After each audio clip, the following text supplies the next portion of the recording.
Welcome to the Wild Type Podcast. I'm Neptune and Chameleon. I'm Lyssa Lizards. And we're your reptile girlies.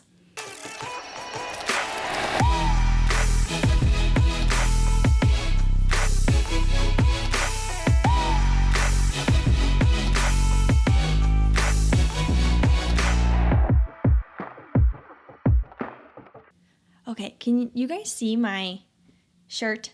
This is one of my favorites, and because I have the sweatshirt version of it, and it's my favorite. Where my hair sits and then where the shirt folds, I'm like, does it just look like I'm wearing a black shirt? You might not be able to see it.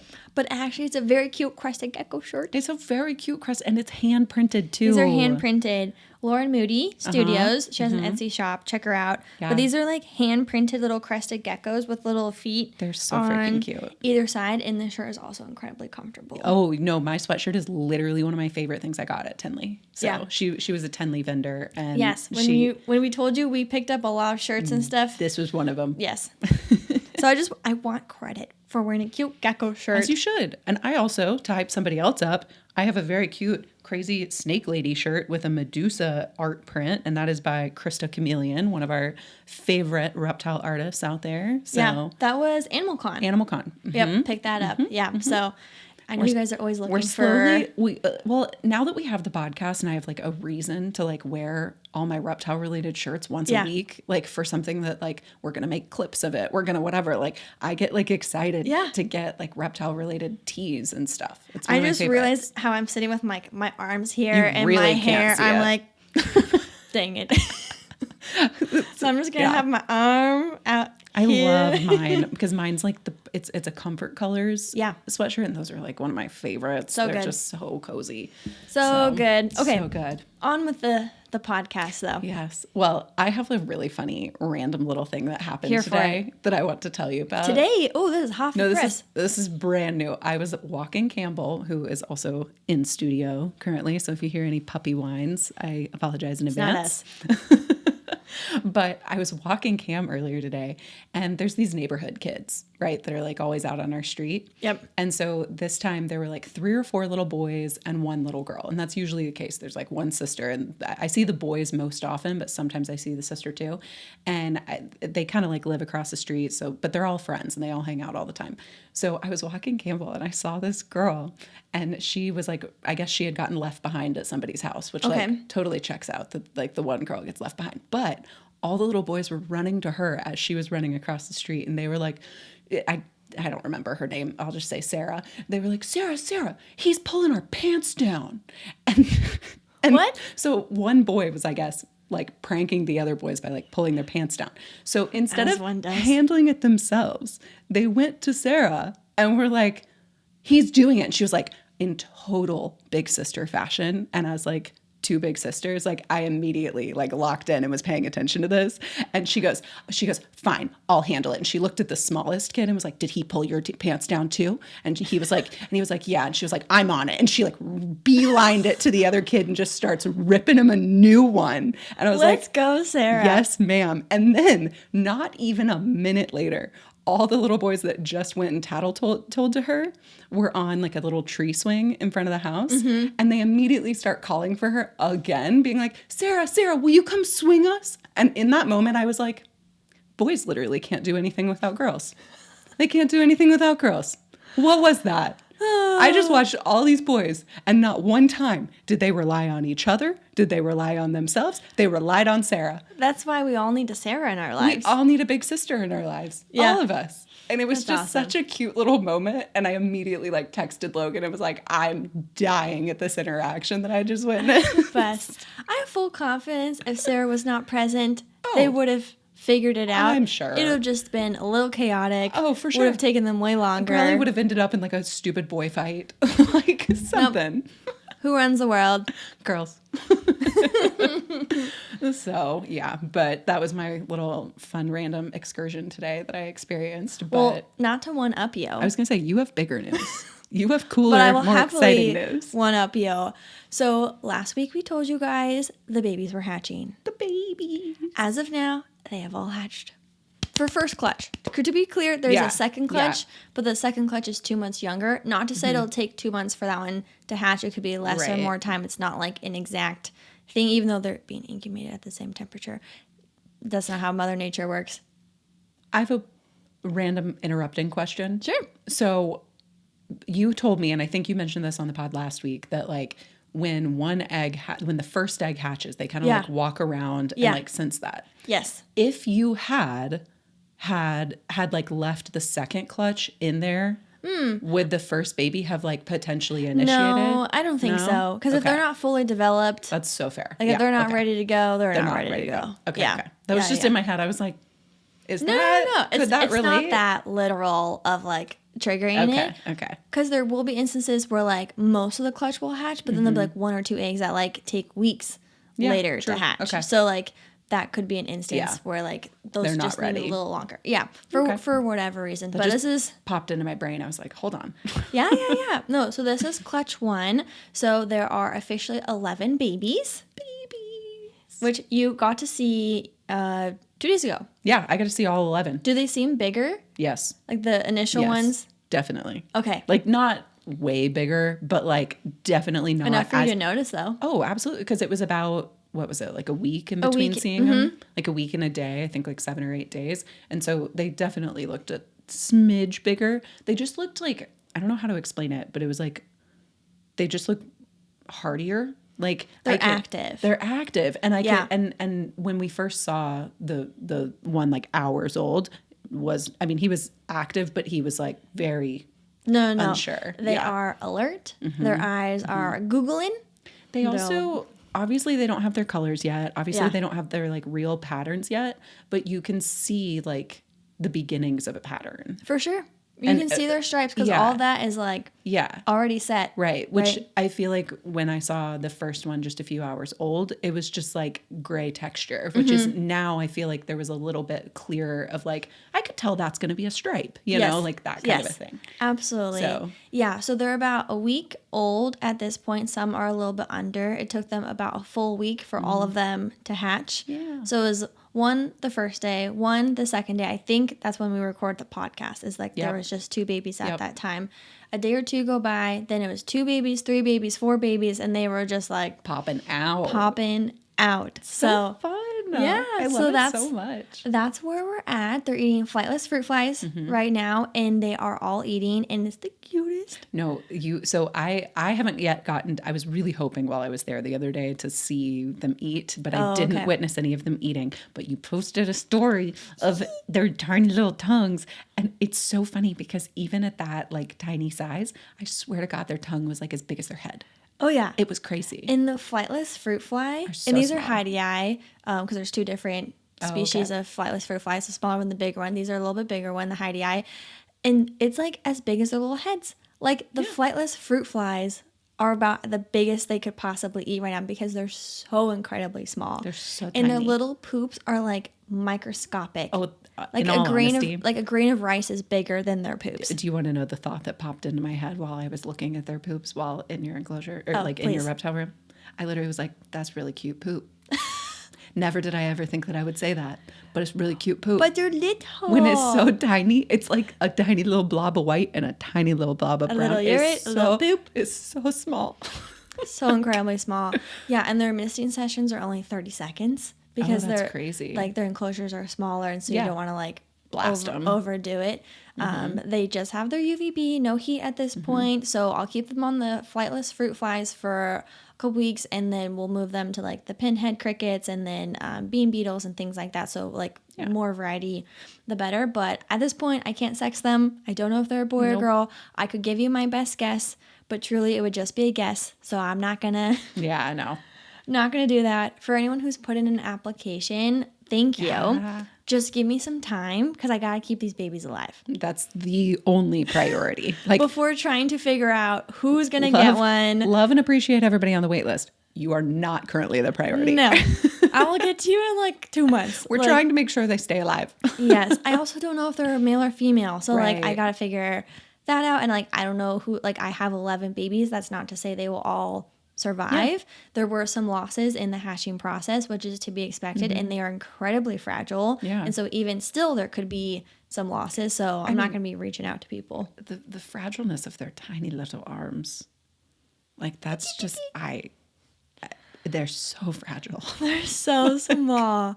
Yeah, but it's been such a joy to watch, and I was able to like capture a lot on picture and video, Yeah. and I've been like trying to post a bunch of them so everyone can kind of like follow along, because I know not everyone's gonna have like the breeding experience. Yeah, but totally. I had like also I did like, I've been doing like reflection videos too, like just I've real seen 'em, time. yeah. But I did that one of just like becoming a breeder. Yeah, that's a right. big And deal. like owning that title now, which is so funny because whenever we talk about the podcast and we talk to other people, they're like, we're pet keepers. Yeah. But now I'm like, well, actually, I'm kind of a breeder now. kind of small, but Yeah, like, yeah. it counts. So it's just a very cool Yeah. realization. And It's like, and I think we've kind of talked about this in the reptile keeping world. There's like these stages you go through where you kind of like level up Yeah. at like different points. And that's like, in my personal opinion, one of the ultimate like level ups. oh yeah. Is like you hatched your first clutch. Yeah. That is, you will That never I'm now forget responsible that. for 11 babies. You will never forget that. I'm literally so happy. Obviously, I would have been involved in the process no matter what. Yeah. But like, I love the fact that I saw it when you first saw Yes. the first one. I was Yes. like there when you saw it for the first time. And B, I was there in person when we actually both got Yes. to see it. Like, I just feel very special. No, and I'm like so honored to have shared that with someone. Yeah. Because you're the closest person in this entire world who can like remotely understand what I'm going through. Yeah. Like if I had been in that room by myself, it would not have felt As the exciting. same. Yeah. And if it had been literally any other person in that room with me, it would not have felt the same. Like we had like Logan and the guy you're seeing there, and like sure, like they were very excited and very They supportive. may as well have not been there. They though. may as well have not been there. They were. It was so funny because they were like just like hanging out in the door frame, and you and I were like in it. Oh my gosh. And even when we were at the Ren Fair though, Yeah. right? And I was like, look, Yeah. look. Like Yeah. it felt like time stopped. Oh, for sure. It was just you and me Yeah. in our fairy and little pirate bubble. outfits. And just having this like, and that's the epitome of a reptile bestie. Oh, And it was for just sure. like so cool to also share that Yeah. with you, because I have like my mentor and like things like that, but like they're not here. Yeah. They're and not they physically haven't been present. here since like the beginning of when I Right. like was like, hey, I think I'm gonna breed Neptune. And you were like, are you my sure? God. And then when like things went horribly wrong, I was like, hey, I think I'm gonna try again. Which right? is a step. That Right. is a process. And everyone on That the is internet told me I was a terrible person for doing so, but now you're all oogling over my babies. So like glad it all worked out. Uh-huh. But yeah, anyways, it's just been an incredible journey, and I'm so excited to bring like the reptile girlies and podcast listeners along as well, Yeah. because it's just a really cool experience and all the different milestones of like them starting to get their colors and like, Yeah. you know, getting bigger and finding them homes and like what that looks like. And for anyone who's maybe interested in breeding, maybe if it's not even chameleons, but just like being a hobby breeder. Totally. Right? Of just doing like one clutch or one pairing of like what that entails. So It's very exciting, and we're so proud of you. Thank and you. We're so excited, and now I get to oogle over all the babies. Yes. It's the best. Yes. Truly, truly, truly. love, love, love. Okay, Ugh. cool. So getting into the meat of today's episode, as we like Yes. to say. We say that very often, but we have not talked about this. And I was thinking of topics today, and I was like, how have we not talked about this yet? Yeah. Which is kind of shocking. I But think maybe it's because it's too obvious that we just I know like missed it. we like overlooked it. Yeah. I think. But oftentimes in the reptile keeping world, you will see people either buying enclosure backgrounds or DIY building their own. Yeah, and I would say DIYing Is is the like most most common. common. For And sure. it's so funny because it's been all over my social media of people doing yeah. enclosure builds. So then when you brought this up, I was like, Perfect. yes, Perfect. this is the best. So yeah, Yeah. there's multiple things you can do. You can buy backgrounds, like you can do more of like Yeah. the vinyl style that we've like talked about. I have like one of my sponsors that does like the printed backgrounds. Like you've got tons of options. This is gonna be just doing like Yes. custom build on the inside of the enclosure for your glass and PVCs. We'll Yes. be not touching screen enclosures because No. that's a whole Well, nother. Because frankly, no one should. But For custom, but Anyway. maybe we could do tips and tricks for screen enclosures, Yeah. just builds in general, because there are nuances that come with. and frankly, Screen like screen enclosures. enclosures can be way harder in a lot of I'm different telling you reasons. that and enclosure ways. build that we did at Animal Con, and like I was like, if that was a screen enclosure, I would have like kicked Nailed it. everyone's butt, Yeah. because that's the world I live in. Yeah. But Yeah. this episode is not screen enclosures. No, so. no, no. Sadly, no. But there's so many different ways that you can build an enclosure. There's so many different methods. There's like, I've kind of like written down some thoughts of like, basically like the easier ones, the more medium, or the more like hard ones. Yeah. So there's all kinds of things. And basically like I've kind of done all of them except for like the newer ones. And so it's been a process of kind of like learning that, figuring all of that out. So to kind of start off, I would say this is the method that from my knowledge, everybody kind of has started out on, and most people have done this, which is essentially just the Eco Earth with the great stuff, gaps and cracks, insulation foam, and the silicone. So that is kind of like the standard one. Yeah. So the base that you can do, there's insulation spray foam, and you can like spray that on the back. You can put some branches and things on there, let it dry. You can do the silicone and then add Eco Earth. So that's how a lot of people do that. But there's actually like kind of a lot of cons to that, in all honesty. So this is what I have in Pluto's enclosure, Yeah. my crested gecko. And this was back when like our friendship was like Baby friendship. And you had done enclosure builds. Yep. I had only done Neptune screen enclosure at that point. And I was like, absolutely would love that. Yeah. So she like comes over, I like film it for YouTube, Oh, yeah. like whatever. And she's like, and I was like, this is the coolest thing ever. And like it was truly amazing. But yeah, it's a multi-step process. And even though at this point I just have Pluto's enclosure, I do want to say I've been there for literally all your other you have. enclosure builds. So I feel For like sure. through proxy I have done for sure. all these other methods, even if they Absolutely. weren't my enclosures. But I will say the like from my perspective, the cons from that is like cutting back the insulation foam is incredibly It's difficult. no matter what way you slice and dice it, in all honesty, the worst part of building any enclosure background is cutting or carving the styrofoam. Yes. So with the graps and crap. Graps and crap. That was bound to happen. Oh my God. Gaps and crack Yeah. is that it's like it gives it this smooth, shiny Yes. finish. So then if you're thinking, okay, next step is to apply silicone and then this like powder dirt basically, it's not going to stick because No. it's this smooth texture. So the idea is one, carve it back to give it a more naturalistic look. Yep. Save yourself some room Yep. in your enclosure, but also give it the silicone something to kind of Give it stick some, to. give it some texture, but also texture not just for giving the silicone something to stick to, but also for texture in general. Because if you want it to look more like rock-like, or if you want it to look kind of deserty or whatever, like you really need to add that texture in, right? It was incredibly painful. Oh, in every yeah. sense of the word to try. We had knives, we had spoons, we had Razor nails. blades. We were like Yeah. ripping it and trying to get it. No, and it's the worst. It was a multi-hour process No, it's just the to like worst. pull that back.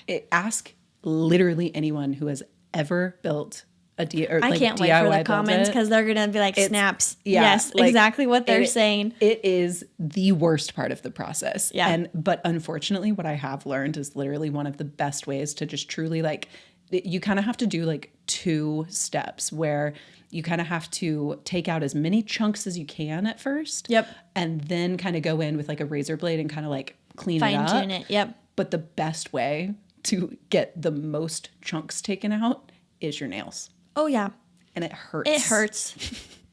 It hurts. And people are like, hurts. your enclosure's so beautiful. And you're like, literally blood, sweat, and tears tears. went into this. So Your fingers thank will you. be sore for like a week after. It's so bad. It's so bad. Gloves aren't going to save you. No, they don't save you. No. No. So, but what's really cool is like you have the opportunity to kind of position whatever wood you use, whether it's cork bark, manzanita, branches, like whatever makes sense for like your species and the style that you're going for, is the gaps and cracks work incredibly well to adhere that because you took 2 cork bark pieces for Pluto's and basically turned it into a tree. That was during my tree phase. Fantastic though. I went through I've gone through different like design phases when it comes I get to the so many backgrounds. compliments on it because it's like one big cork bark piece coming out of the corner and then smaller cork bark rounds, which then can like give these little branchy vibes. And just pro tip, make sure that those rounds are spacious for your reptiles or just stuff them. That's what I do. And you can stuff them with insulation yes. foam. So you can fill it up with the insulation foam. I've done that as well. So then it's more of a ledge than like a tunnel for them to hang out in. So just be cognizant, especially if your reptile may be smaller and growing and things of that. But like it turned into this beautiful tree and this like anchor piece really. So what you did was like, so what we're gonna do is we're gonna take these plastic cups and we're just gonna arrange them. And I was like, genius. Which is so stupid because I was like, that's so obvious. So to kind of explain that a little bit further, the reason you have to do that, the insulation foam is amazing, right? It's the perfect base for a lot of things. It also fills in the gaps and cracks. It fills in everything. So it's a really great filler, but it's also something that you can build upon. Yes. But the reality is, while it's soaking wet, when you first spray it out, it will not hold anything in place. It will sink in, it will fall. Cure. It's also incredibly messy and does not come off. So please do as I say, not as I do, and wear gloves. Because also when you spray, you need to have a designated spot that you're going to set the can aside. Yes, because it will drip everywhere. And so you need to have like either a paper plate or a towel or something that's going to be your designated, while you're positioning things, this is where it lives so it doesn't accidentally. My go-to is a trash bag or like a grocery store bag, just like a little plastic bag. I usually set I'm getting deja like throwbacks to that's exactly what you use. I always get like just a little grocery bag and I let it drip onto that. And another little pro tip is to have some damp or wet washcloths or paper towels, because if you do get the insulation foam on anything with like a wet paper towel, it can come off pretty quickly. If you get it while it's still wet. So anyway, that's a big one. But there's so many different ways that you can. So with the cups and all that, the foam when it's wet does not hold anything. It will slip and fall everywhere. So therefore, if you are trying to create a structure with cork bark, wood, any type of branches, anything like that, you're gonna have to, if your vision for it is for it to be like floating in the middle of the enclosure, you are going to have to prop that up. And so that's why we used the plastic cups, is to make it stay in place so that then, we forgot to mention this, but obviously you have to put the back of the enclosure on the floor. So no matter if it's arboreal, terrestrial, flat space, you can't do it while it's standing up at all. Gravity is not your friend. No, it is not, my friends. It is not. But you do have to kind of prop those branches up, and you have to be thinking about what it's going to look like when it is upright. Yes. So to do a little like mental Jenga of like the angles you want things, with consideration of if you're using a heat bulb or UVB, if you're going to be adding in plants and things of that nature, of like, so it's always a good idea. And we did this too, is before the spray foam even came out, we were putting branches in the position, and we've done this for all the enclosures we've done. You lay it out. Yes, you come up with like a plan, and sometimes you have a vision in your head of like, this piece is going to go here, but it actually doesn't make sense there. Or it doesn't work. It's too big, or too there's small. Not even like a way to prop it up. I've even seen people though, for this exact situation, like if there's not a way to prop it up with like an object, like a cup or anything, you can hang it with fishing line. Oh yeah. I have never done this. I have never done this, but the creativity is out there and it is crazy. So that's a big step in the process, is just making sure that the pieces that you want placed in certain spots have the support that they need to dry properly. Because once that sucker dries, they're not moving. Yes. And so you give it time to cure. Then you do the scrape it back method. And like, you can be generous with how much you're peeling off, especially those areas where you have wood attached. Like, we went pretty thin as far as like peeling back as much of the foam as possible, which is going to give it the most naturalistic look in the end. Then my favorite part is we did wear gloves for this part. Then you get the silicone and you had to use the whole like squeegee gun. The caulk gun. Yes, caulk gun. Thank you. I hate those things. It's the worst. And we're just having this pile of silicone in our little hands. And then you just get to spread it everywhere. And so that is actually a tip that I will say as well, is a lot of people will take the silicone, the caulk gun, and they will put the silicone directly onto the background and then spread it around. I have learned that if you're wearing gloves and you put the silicone, you squirt the silicone directly into your hand with gloves. With gloves. Can you imagine key clarification here, with gloves. If you put it directly in your hand, that gives you a lot more mobility to really get it in there with all the cracks. And so that's something I've learned over time is if you're putting it on the background and then spreading it around, you can get a lot more bang for your buck with like the amount of silicone that you have if you put it in a little pile in your hand and then spread it everywhere. The whole thing. Because otherwise you're going to have the gaps and cracks poking through. And again, it detracts from the naturalistic look that you're going for. Yes. We use like black silicone. Yeah, I prefer to use either black or brown just because it doesn't stand out as much. You definitely don't want to use the clear silicone. Oh, and incredibly important, always use any brand that is 100% silicone because that is what is truly like safe for the animals and like seals everything in. So 100% silicone, don't get any of the brands that have other stuff mixed in there. Just make sure that it's 100% silicone. But then there's also a different method, which is the dry lock method. And so that's what we did with the Gecko enclosures for me that you helped me with. So I really, really like this method, but it is a method that you have to be more patient with. It is a lot, and I've learned because I did not do it super well the first time, and I would do it differently if I were to do it again. So the dry lock method, dry lock is a type of sealant, so it's very similar to like the silicone. It's so essentially the steps are you build the structure base, and you kind of come up with that design. You build that structure base using the styrofoam, and then after the styrofoam step, you then use the sealant step. So there are lots of different kinds of sealants. There's the silicone that we just talked about. There's the dry lock, which is just a different type of liquid sealant. And then there's also the concrete method, which we'll get to next. That's definitely the like, I kind of put those into three categories. There's easy, which is the silicone method. Then there's dry lock, which is like more intermediate. And then there's concrete, which is a little bit more, a little bit harder. So, and I'm realizing we also skipped a step. Sorry, I'm like jumping all over the place, good. guys. I was gonna bring us back. You're good though. So there's also two different types of styrofoam that you can use. So there are the insulation spray foam that we talked about, which is fabulous and wonderful, and you can even combine the two types of styrofoam. But the other type of foam that you can use is the styrofoam boards. And so that is a completely different method that I'll bring us back into. But yeah.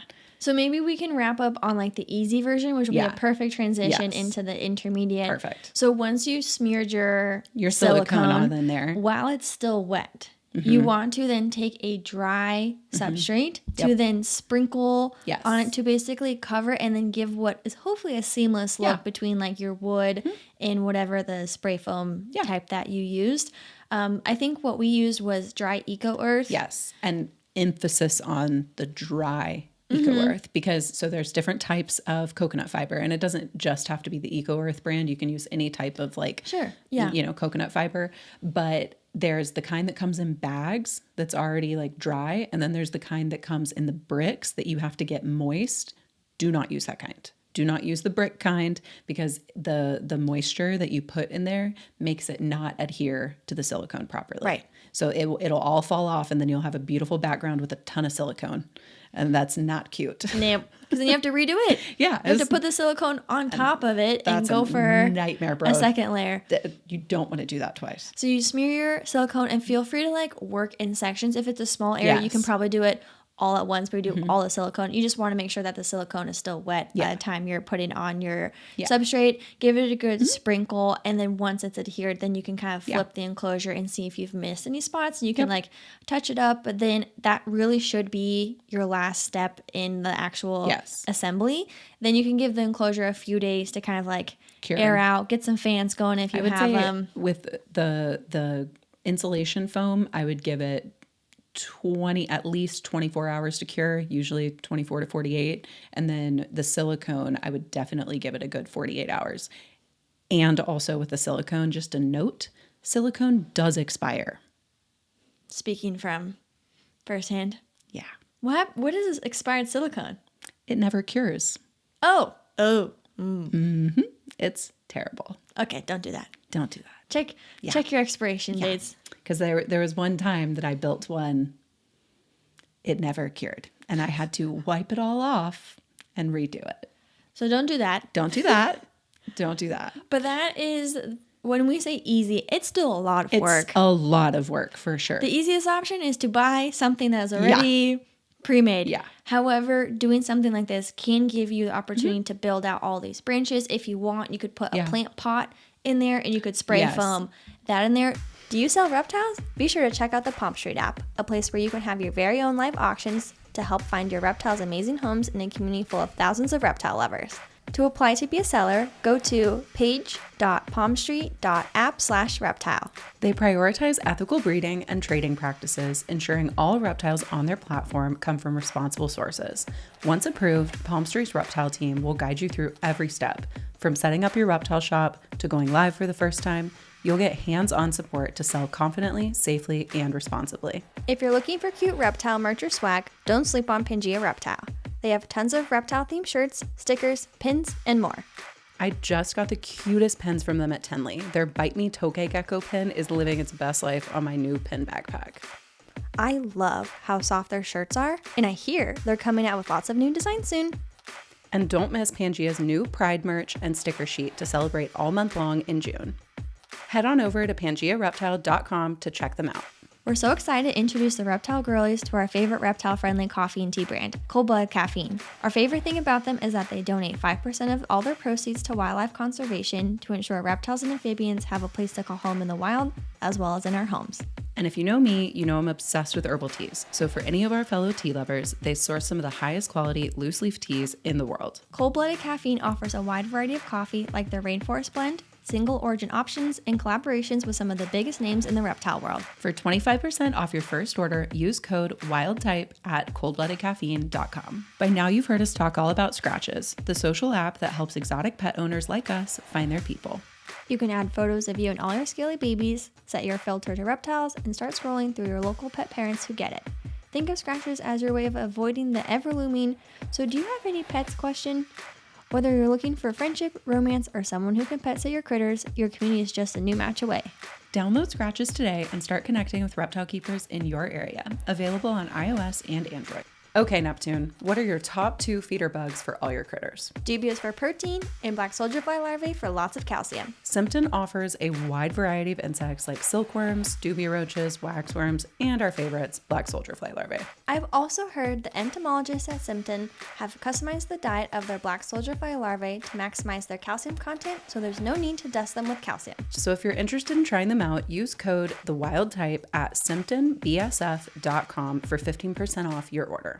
Just be mindful of like where you put your plant pot, because like we had one for Pluto's where it's positioned is incredibly difficult to keep for any anything plant to grow. alive. It's also incredibly important to pay attention, and this is something I've learned since doing yours, to also, if you're going to be putting any of those pots in there, to make sure that you're aware of the type of drainage that plant needs. So if you're already planting the plants in advance, make sure that because sometimes depending on the position that you have the pot in, you may need to drill holes through the spray foam underneath to make sure that it has proper drainage for watering. Right. So that's just like a little thing I've learned over time. Yeah. Even simply for that one, the angle of it is just a little too steep that the plant has a hard time just growing, staying in there. It needs to, in hindsight, right? Yeah. It needs to be a little more upright and a little lower in the enclosure.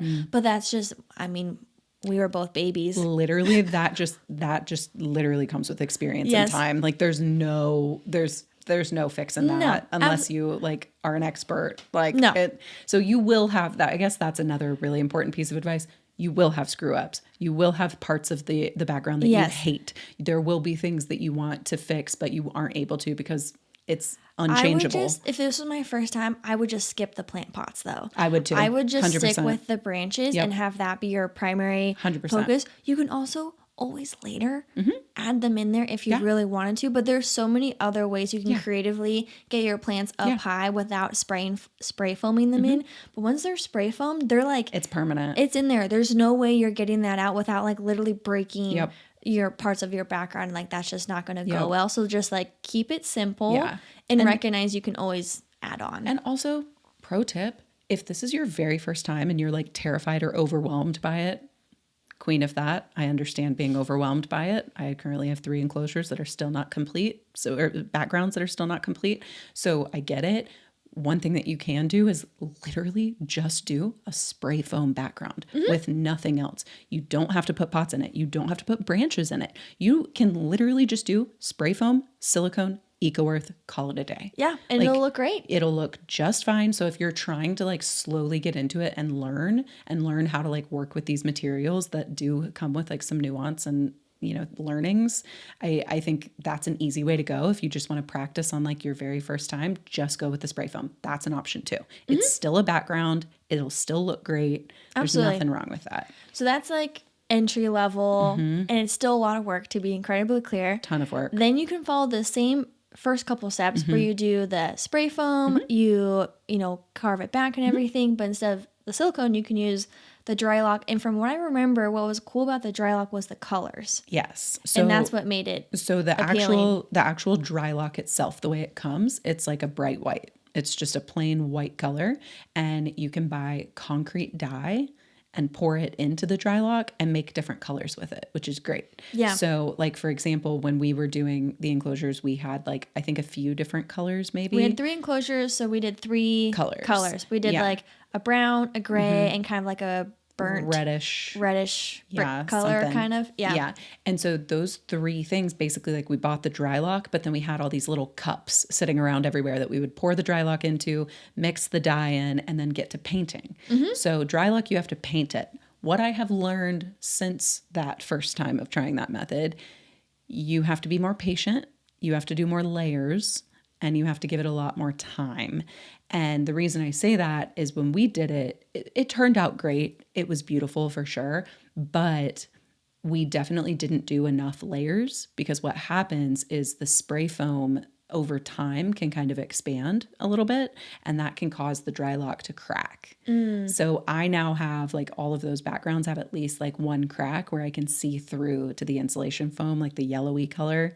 And so I hate that. I think we just did like enough to cover it. So what would be considered like one layer? Yeah. I would, you really have to do, from what I've learned and like videos I've watched and things I've dug into since doing that, you really need to do at least 2 or 3 layers. Okay. Which, to give you guys the expectation of like the timeline we just talked about, that's a 24 to 48 hour time frame for the silicone or like whatever sealant to cure. So if you're doing multiple layers of the dry lock, that's going to be, you do the first layer, you wait 48 hours, you do the second layer, you wait 48 hours. So that's going to be like a week, at least like a week long, just that part of the process, painting it, just for the sealant. Yeah. But the cool thing about that, and I've learned since then too, so you can use the concrete dye for the dry lock base color, but you can also get crazy with it, and you can use some like acrylic paints in there too, and kind of put that on there and put some silicone on top to like seal it, some clear silicone to like seal it if you want. But you can mix Depends how artistic you are. Yeah, like like how crazy you want to get with it. You can get in there and you can make some details. You can put some green in there. You can put like whatever you want, honestly. So there's a lot of different methods when it comes to just the paint. You can add texture with paint. You can add texture with different color. Like there's so many different things you can do. But that's, I think, it for the dry lock for the most part. Because with the dry lock, we didn't do any substrate on it. The dry lock was the color and the texture and everything else. That's a great differentiator. Yeah. Yes. So if you're thinking about the style that I want and your personal preferences, right? The Eco Earth, naturalistic, kind of like woody. It looks very woodsy. It looks like dirt. In a good way. Like it looks like a naturalistic dirt covered kind of tree situation. Yeah, very forest kind of vibes. Very foresty. And then the dry lock, what I like about the dry lock is that you can customize it to make it look like rock. You can make it look deserty or sandy if you're doing a more arid enclosure. You can do so much with the colors, but that is a good differentiator is with the silicone and Eco Earth or dirt method. That is a great option, but the texture comes from the dirt or the substrate that you're using versus the dry lock. It's like painted on. Yeah. So that's like your intermediate level. Then you have, when you were getting into styrofoam, because I heard you say styrofoam, I was like, oh, I know. I switched the terminology, and that's what made my brain think of it. And you can tell who's ADHD here. No, but this one is one that you're actively in the process of doing, but haven't finished yet. Well, that was not a dig. I know. But just like you've done so much research, but we'll circle back on like any learnings you get from it. But it's been really cool to witness because these are like big styrofoam boards that you can Yes. get from like Home Depot And or Lowe's. they come like 8 foot by 4 foot. So it's huge. I still have like 2 more in the garage. Yeah. So they're huge and they're usually like a purple color.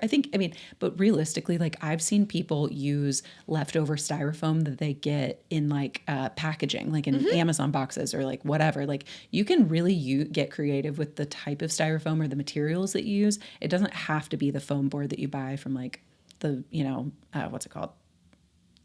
Not department stores. Home Depot. Home improvement stores. I was like, I just know Thank Home you. Depot. Home Depot or Lowe's. Yeah.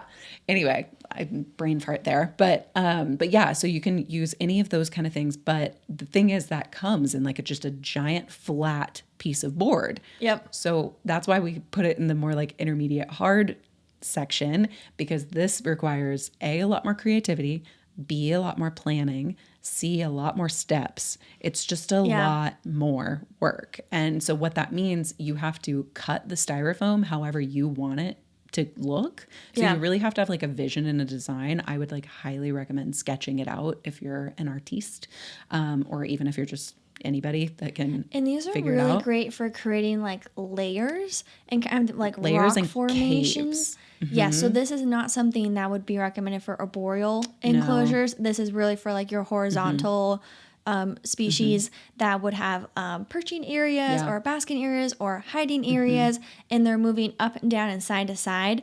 Versus, say, a crested gecko that's going to be jumping or is going to go from branch to branch or is going to be hanging from their tail or things like that. The styrofoam could be a good addition into having branches and things if you want kind of like... And just to give an idea, like there are so many creative ways that you can use the styrofoam.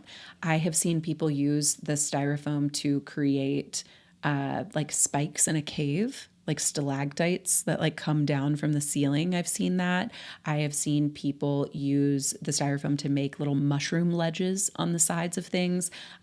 It's crazy because what you can do is you can take the board and you can layer it on top and create like more vertical structures. So what I've been doing and what I have with Charlie's future big boy enclosure is like literally I created like steps, like I created little stairways that go up, and then on the second layer of the foam there's like these little caves that are in the back that he can hide in addition to perches at the top then. And this is where it's very smart to think about what wattage heat bulb you're using, the temperatures your species require, the distance between that, because maybe you need a different wattage, and the different areas are going to have like a humid hide area or a warmer hide area.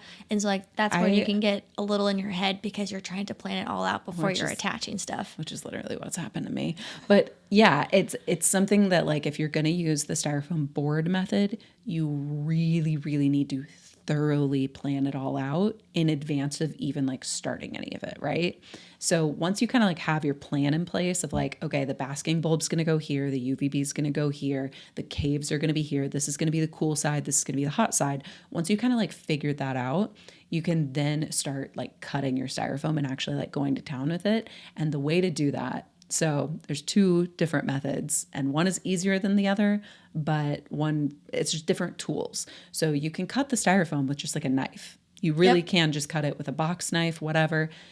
I personally, there's nothing I hate more than the sound of cutting styrofoam. I hate styrofoam. It gives me the heebie-jeebies. It like sends chills down my spine. It's like nails on a chalkboard. So you couldn't pay me to use a regular knife to cut that stuff. But so what I use and what I've been doing is a hot knife. And you can get these for like $15-20 on Amazon, or just wherever, Home Depot, Lowe's, wherever. But please sponsor us. literally, if we could get that one day, that'd be the coolest sponsorship ever. But basically these hot knives, so it's literally just a little tool and they have all these different heads that you can use with it, but it gets really nice and hot and you just slice it. And so it's great. I do not trust myself to use one. No, it is terrifying. I definitely burned myself at least like twice. So like I said, this is the intermediate hard section. I remember you saying though, you have to like open windows though. Yes. I did it indoors and I definitely regretted that pretty quickly. I opened up like 4 windows because our living room has like a lot of windows in it. So I opened up a bunch of windows and it still was not enough. If I'm being really honest, I would really recommend doing it outside or in a garage or something with like the door up. Like I would really not recommend it in your house just because the fumes are pretty crazy. Yeah. So But it was really cool to Yeah. see, and I know you posted some videos a while back of like cutting out the pieces, but you truly can customize it. you can, it's so custom, dude. That's like why it's becoming my favorite method. Yes, but the planning that goes into it, I can see is like very intimidating. So intense. Yeah. Yeah. And so like especially because, but you can literally glue the styrofoam boards together to build taller structures. Like I said, I've literally seen people glue a whole bunch of them together and then carve out like poles and different things. Like it's crazy the creativity you can get with these styrofoam boards, which is why that method's becoming more and more popular. So once you have your pieces, you have them all planned out. Are you using spray foam to attach them? You can, that is what I did. So I used the spray foam to attach them. You can also use silicone. You can kind of go whichever way you want. You can use fancy glue. It's kind of up to you. I personally think that the spray foam is the best option to adhere it. Spray foam plus silicone, I would mix a little bit of both. I haven't tried this, but I've heard that if you put silicone on the background, like either the PVC or the glass, it'll help the spray foam to adhere a little bit better. Like some texture kind of. Yeah, a little, and just like an extra type of sealant, I guess. So you can try that as well, but that stuff will really do well. I will give this little caveat of glass versus PVC. PVC bows, even if it's on the ground.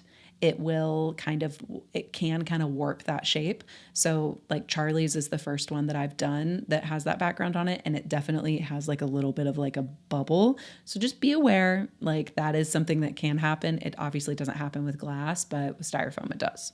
So that's one thing. But glass weighs 1,000,000 pounds. Way more. Is more expensive. Yeah, which is why I'm getting rid of all my glass. Yeah. Pros and cons. Exactly. But so basically, once you have all of that together, you adhere it with whatever you've got, either silicone or the spray foam, whatever you want to do. You give it the time to cure. And then after that, you move on and you do the same method of the sealant. And for that sealant, you can, again, if you want, I would definitely not recommend for this like styrofoam board, the silicone and the EcoWorth. That is really going to be messy. And it takes away from like the look of it. Because this is like very precise cuts and like very tiered and tailored, like little caves you're building. I also think that like the styrofoam board method versus the insulation spray foam method, it's meant and intended to look more rock-like in structure. And so therefore And you would lose that if you're covering it in substrate. In the substrate. Yeah. And I will say this is a slight con to the substrate like coating method. The coating does come off over time. The silicone stays, but the EcoWorth or whatever the substrate Mine's holding up. That's impressive. But it's also it's more in the lower quadrant of the enclosure, and my mister's coming up high, and it's not being climbed on as much because of that area. So it is strategically, not intentionally, in a spot that it actually is holding up very well. And it doesn't always come off, but it does. Okay, it just gets a little thinner over time. Makes sense. And so it's getting used. Yeah. So, but because of that, I think the dry lock method with the styrofoam is probably your best bet. But you can also, and this is like extremely hard level, is the concrete method. And I have not tried this. I was planning on trying it for these enclosures, but I'm kind of changing my mind now, which is a reason I might do it. I might do the concrete method for one of them, but I don't know if I'm going to do it on all of them because I'm unsure about the weight of that. That was literally my first thought was the weight of it. The weight of it is I think going to be a lot, but also it just makes me more nervous. Like that part I could get over. It's the weight of it because nervous. from my understanding is you're getting like liquid concrete. Yes. You're dyeing it and then in whatever painting color and then you're painting it. But then that's going to cure and harden. Yep. Just like with anything. That's the whole point of why we're using it. But that's going to be heavy. Mm-hmm. And I was like, aren't we trying to get away from these like super heavy enclosures? And then you're just going to slop. Yeah. I say slop. But like put all this like liquid concrete, all this weight on it. I don't know. I feel like even if you do a thin layer, but we're working with like typically larger enclosures if we're doing these big styrofoam scapes and everything. So yeah, for sure. That's my concern. And because I'm stacking my enclosures, it was something I kind of thought about. I was like, I don't know if I want all that weight. Yeah. Like, you know, it's just something I've been thinking about. So I think I'm probably, at least for the 2 on top, I might try to do concrete for Kermit's. Okay. And see how that goes, because she will always be on the bottom because she's going to have a water feature. Sure. So she'll always be on the bottom. So I think for the 2 that I'm going to stack seems like on a top. good compromise. Yeah, it's like, well, and her enclosure is going to be heavy anyway because it's going to have the water feature. So like, who cares? So I'm thinking about doing it that way. I at least want to try the concrete method so I can say that I've tried it. Yeah. And we'll report back when the time comes. Yeah. But I think it's super cool to see that. And if you're ever looking for inspo, like go on the internet. Yeah, like the amount of so enclosure builds, and people are being so innovative, and like just in the years that we've been doing enclosure builds, like we've seen so many changes, and people are getting so creative and trying new textures and new techniques, and it's just been like really cool to kind of see it evolve. It's really cool to see, but I will like commiserate with anybody in the comments. It is so intimidating. Like, because there was a time in my like reptile keeping career that I was like, I'm so good at building enclosure backgrounds. Like, I am so good at this. I'm so creative. Like, I'm so good at this.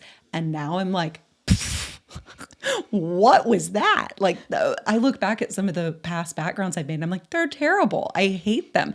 And so I have Denial is a river in Egypt. For sure. Like literally it's just, I've gotten like a little intimidated, and it can be so overwhelming and intimidating. So just know, I get it. We all get it. It's a lot, but there are so many people doing really, really, really cool enclosures. And at a certain point, you just have to rip off the Band-Aid. And just go for it. And that's going to be me this summer, y'all. And recognize anything that you do is not going to make or break your animal. Nope.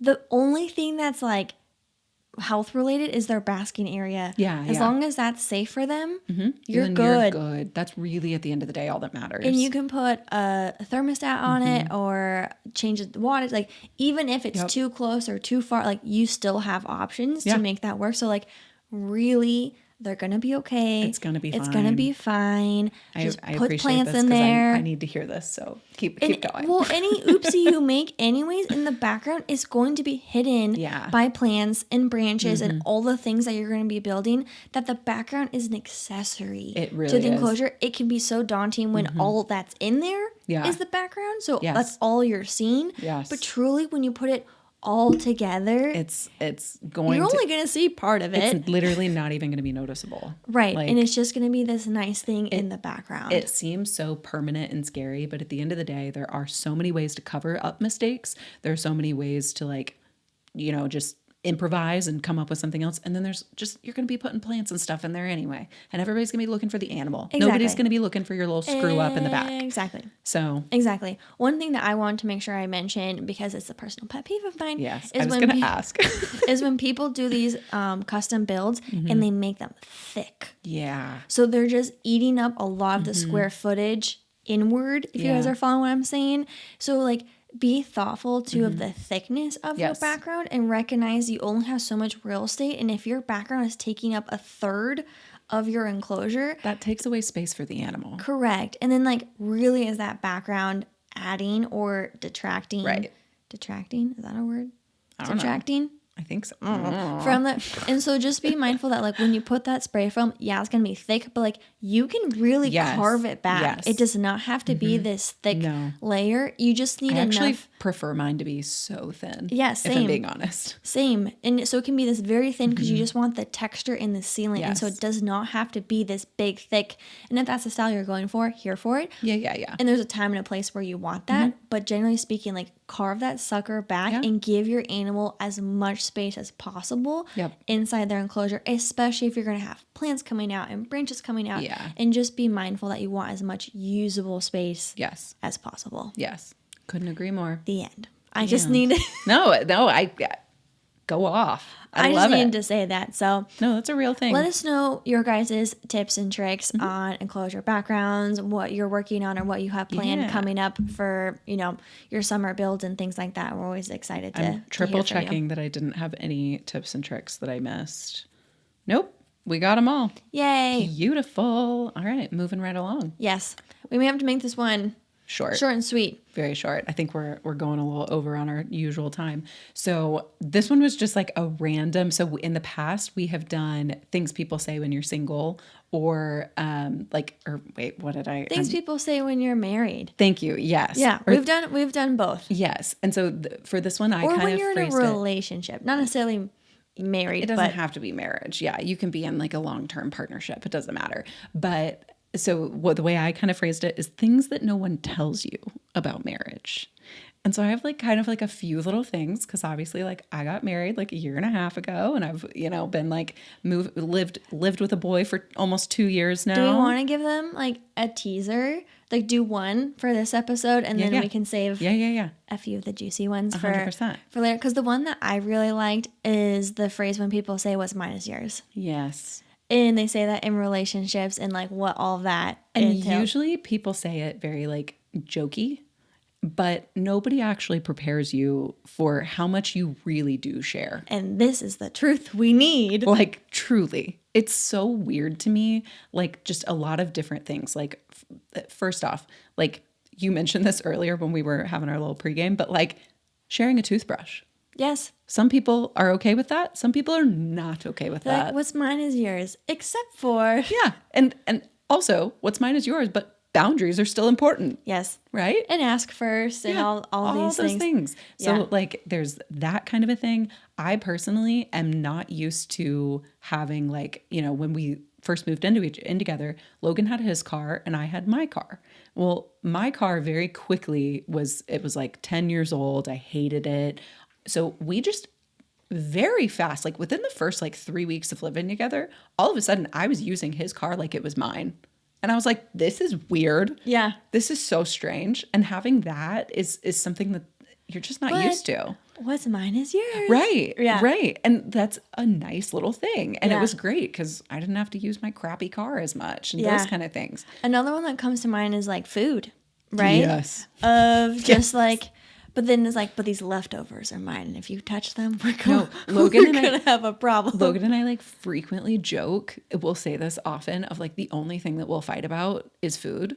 And that's not real. There are other little things that we have, but like for the most part, we will both get fired up about food. Like I will get so like if he forgets like my condiments when he's like picking up an order. To preface this, guys, because you may not know this, she is incredibly picky. Yeah.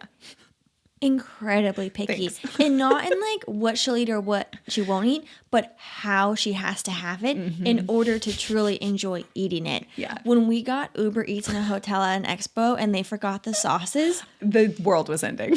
That was the straw that broke the camel's back. And to be fair, if you're ordering in at a hotel after an expo, you're like, you're not good. No, you're already mentally spent. You're not good. Yeah. And then they forgot the sauces. And then it just. Oh, Logan has learned. We have, and this is something we have like a shared note that has like all of our favorite orders from things. And I have like in all caps, do not forget the ranch. Do not forget this. So she's not picky in that she'll only like eat certain things. You're picky in that like you like things a very particular very specific way. And it's usually with like the sauces and the condiments and things like that. Or like, and I get this from my dad. It's my dad's fault. It's all his fault because growing up, I witnessed him. He eats his burgers where he has to organize the burger so that each bite will have each ingredient in each bite. So that's a special type of person. Yeah. So I get this from my dad, unfortunately, but like I'm very particular about how I make my baked potatoes. Like they are perfect. I will spend like 10 minutes in the kitchen before I will even sit down and eat it. But anywho, food, when it comes to that, like you have to be very aware of like if your partner is like okay with sharing certain things. Are you okay? Like Logan is very wonderful and super sweet where like if there's something that it's like, that's the last good one or like whatever, he will usually give it to me. And he's very kind and very sweet. But there are sometimes lines in the sand of like, those were my leftovers. And if you touch them, I will kill you because I was looking forward to those all day. You just got to communicate that. You really do. You just really give him do. a nice little death threat love note. Yeah, 100%. And it's like, if you eat this, I will kill you. And just put a little note on there, and then all will be fine. 100%. But truly, it's people say what's mine is yours all the time. People talk about like all the different things in marriage to prepare for this and that. But I genuinely don't think that anybody actually prepares you for like how much you will truly share. And I'm not a good sharer. You're really not. You're really not. If you ask like what are your top 3 weaknesses, not sharing and being impatient are in my top 2. Yeah. What the third one is, I'm not sure yet, but I'd have to come up with some. But those 2 are like immediate, like I'm not good at sharing and I'm not a patient person. No. And so like the idea of living with someone does not lend itself well for someone who's an impatient, not sharer. No, it does not. You are also very particular about a lot of things too. Okay. Yes. Mine's food. You have other things. Mine's everything else. So I'm just like over the years, as I've like lived on my own and done things my way and whatever, I like mentally have been trying my best to prepare myself for when the day comes where you have to live with someone. Yes, and I have to share and I have to be patient. And it'll be good for me. It'll be good for me. Yep. I'm here for it. Growth, yes. Yep. But there's also just I'm like nervous. And this has to do with like the sharing concept, but like you get so used to when you're living alone, you get so used to like knowing exactly where everything is. Yeah. Because it's yours and it's nobody else's and nobody else is in the house messing with your stuff. Every time that I open the cabinet where the measuring tape lives, because I frequently am somebody that looks around the house and I'm like, what could I put there? How big is that? I'm constantly going around the house with the measuring tape. And when I have like that, when I get in that mindset of like, I need to know how long that is or how wide that is or whatever, it's like that has to happen immediately. And the amount of times that I open up the freaking cabinet and the measuring tape isn't in there because Logan left it somewhere else. Oh, there's nothing more infuriating. And then I yell up the stairs. I'm like, where's the measuring tape? And he's like, it's where you left it. And I'm like, I didn't touch it. And because you share a measuring tape for the first time in your life. Yes. Yeah. It's yeah. It's a lot. It's a lot. But luckily, that man's lucky I love him and vice versa. I'm lucky that he loves me. But it's also really cool. Just because I feel like we're being like negative Nancy's here, so I feel like I should say something nice. You're so good at that. I'm always the one that will like come in and like poo-poo on something, and she's like, "Let's make it lighter and brighter." I'm like, well, actually, when you think about it this way, and this is why we're good co-hosts. But I do think like how incredibly special though of like yes, you have to get through that like the learning of coming together, but it lends itself the opportunity to build something together 100%, right? And like that's so special, and to have someone who knows and anticipates your needs and things that like will make you happy, and like, hey, I know like if I give you this thing or you use this thing, like that'll just make your life a little bit easier. Oh my God, yeah. Like your car was drivable. It's not that it wasn't, but like Logan knew that you would be probably safer for one. But yeah, like that was really the biggest thing. But like you know that would be a more enjoyable ride for you in his car, right? And it like worked out that like, hey, no, you take the car, whatever. Like how cool is that though to like have that partnership and to like build a home together, and to like it really is like one of the like most fun experiences and like little adventures I've had in my life is like moving in with the person that I love the most. Like it is very special, and so much so that Logan is actually so good at predicting like what I need that sometimes he overdoes it and stresses himself out because he's like thinking about stuff that I'm not even thinking about. And I'm like, why are you worried about what I'm going to do with it? Don't even worry about that. So it is like just a really beautiful thing when you have a partner who can kind of like predict what your next things are, and like someone what you you need genuinely want to share not just your things with, but your life with, right? And to be, when you say what's mine is yours, you are being sincere. Oh yeah, absolutely. Right? Of like, I would give you the shirt off my back, like if that's what you needed in that instance. I mean, there's we've talked about this, but like the reason I mentally fell apart is because I finally had someone to lean on, and it wasn't just me. Like it is such a beautiful, beautiful, beautiful thing. It really is. I know we're joking about like leftovers and toothbrushes and whatever, but that's the stuff that you deal with every single day. Yeah, I mean, that's just like life shit. Like that's Anyway, but that kind of wraps us up for the day. I'm calling it. I know. And Campbell's getting antsy over here. He's giving me the ultimate puppy dog eyes. I'm very curious if they saw him like pop in, because he's been moving around a little bit. I think we're okay. Okay, good. Well, anywho, that'll wrap us up for today. But thank you guys so much for listening. We hope you guys enjoyed. We hope you get some good tips and tricks for your enclosure builds. Send us pictures. I always love to get some inspo I'm all down for that. But otherwise, you can follow us on the podcast at the Wild Type Podcast everywhere. You can follow me at Lyssa's Lizards everywhere. You can check me out, Neptune and Chameleon. We've got early access. We've got merch. We've got what else? I forget. Subscriptions. And Don't miss our sponsorship ads. We got some discount codes up in there. Oh yeah, all the things. Yeah. But we will catch you guys in the next one. in the next episode. See you, girlies.